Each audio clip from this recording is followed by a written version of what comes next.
Иса сол жерден шығып, Яхудея аймағына, әрі Йордан өзенінің шығыс бетіне барды. Қасына қайтадан халық жиналып, Иса өзінің әдеті бойынша оларға тәлім берді.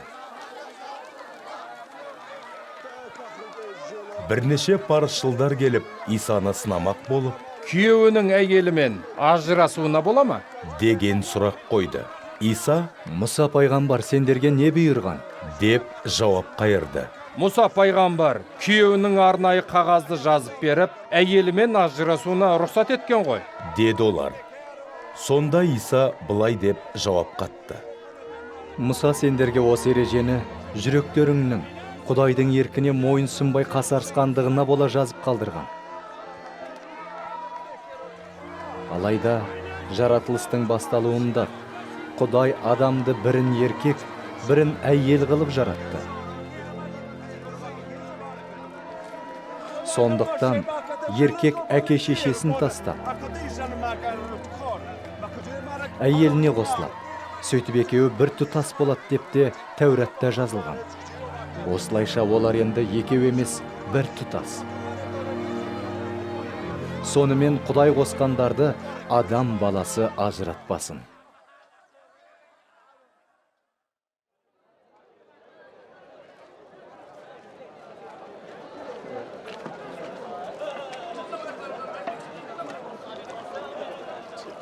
Үйде шәкірттері Исадан бұл туралы тағы да сұрағанда, ол: Кім әйелімен ажырасып, басқан алса, сол неке адалдығын бұзады. Егер әйел күйеуімен ажырасып, басқаға тисе, оның да неке адалдығын бұзғаны. деп түсіндірді.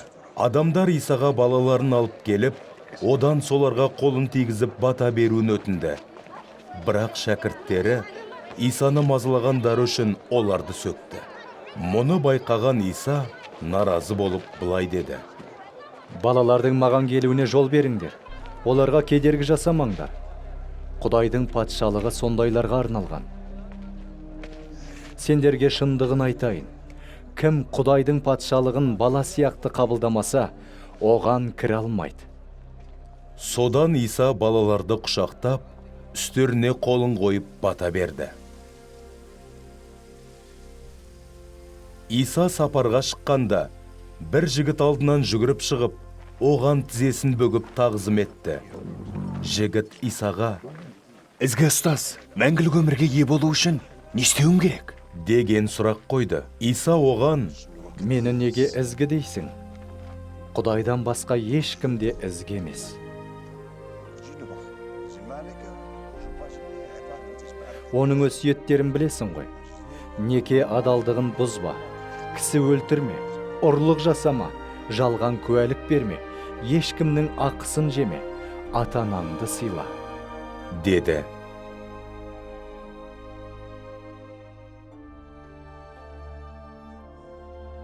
Жігіт: Ұстаз, бұлардың бәрінде жастайымнан орындап келем.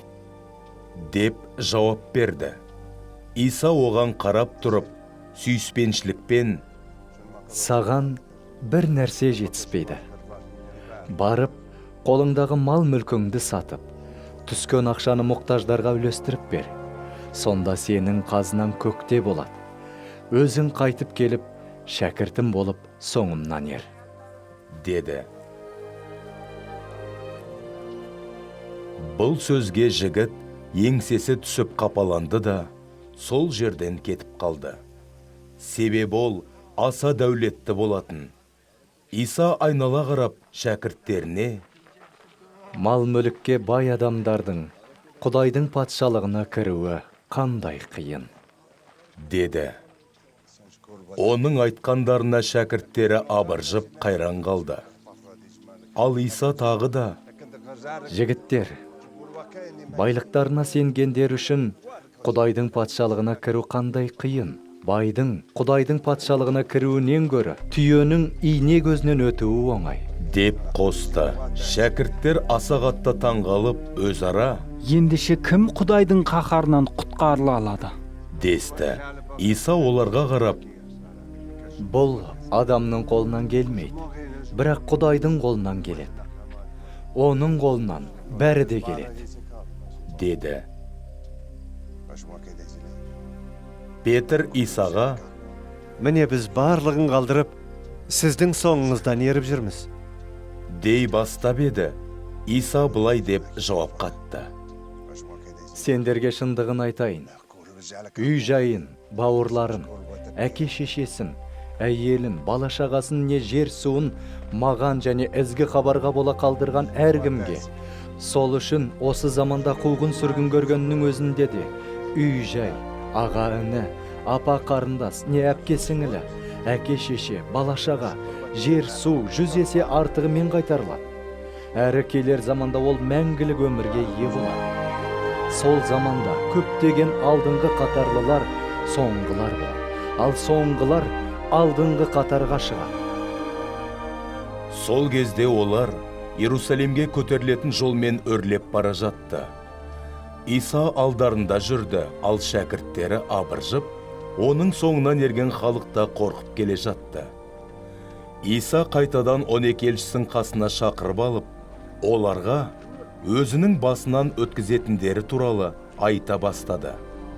Енді Иерусалимге өрлеп бара жатырмыз. Сол жерде біреу көктен келген билеушіні басты діни қызметкерлер мен дін мұғалімдеріне сатып кетеді. Олар оны өлімге кесіп, Құдайға мойын сұнбайтын басқа ұлт адамдарын ұстап береді. Солар оны мазақ етіп, бетіне түкіріп, қамшымен сабайды, ақырында өлтіреді. Алайда ол 3-ші күні қайта тіріледі. Сол кезде Зебедейдің ұлдары Жақып пен Жохан Исаның қасына келіп: «Ұстаз, сізден бір өтінішіміз бар. Соны орындасаңыз екен», деді. Иса: Өздеріңе не істегенімді қалайсыңдар? деп сұрады. Олар: «Сіз бұдан кейін салтанатты ұлылығыңызға ие болған кезде бірімізге оң, екіншімізге сол жағыңызға отыруды бұйырсаңыз екен», деген тілек білдірді. Иса оларға жауап беріп былай деді: Сендер не сұрап тұрғандарыңды ұқпайсыңдар?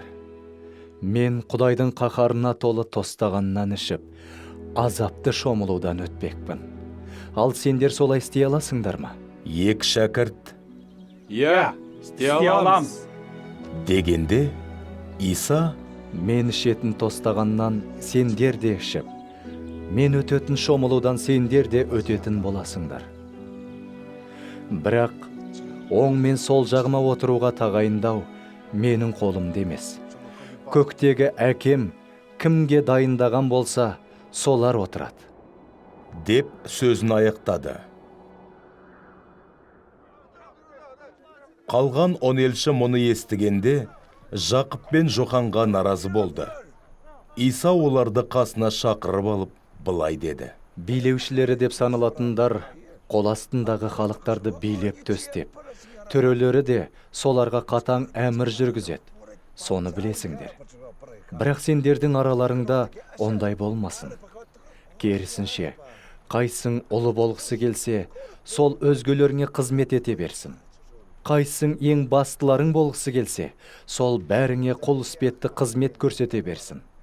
Себебі мен де Құдай тағайындаған билеуші бола тұра, өзіме қызмет еткізу үшін емес, өзім қызмет етіп, көптеген адамдардың азаттық төлемін өтеп, жанымды қию үшін осы дүниеге келдім.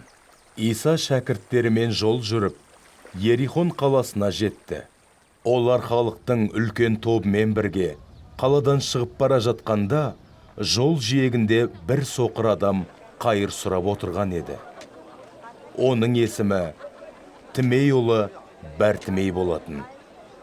Бартимей өтіп бара жатқан адамның Назареттік Иса екенін естіп: Дәуіттің ұрпағы Иса, маған рақым ете көріңіз, деп айғайлай бастады. Көпшілігі оған ұрсып, үндемеуді бұйырды. Бірақ ол одан бетер айғайлап: Дәуіттің ұрпағы, маған рақым ете көріңіз, деп жалбарынды. Иса тоқтай қалып: Шақырыңдар оны, деп бұйырды. Олар соқыр адамға: Көтер еңсеңді, түрегел, ол сені шақырып жатыр, деді.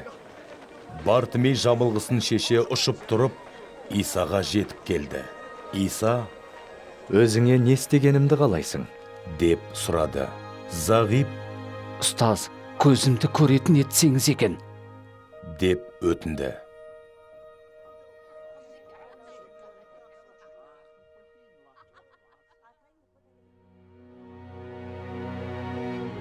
Иса оған: жүре бер, сен сенімің арқылы құтқарылдың, деді. Сол сәтті-ақ оның көзі ашылып көретін болды. Содан Бартымей Исаға еріп жолға шықты.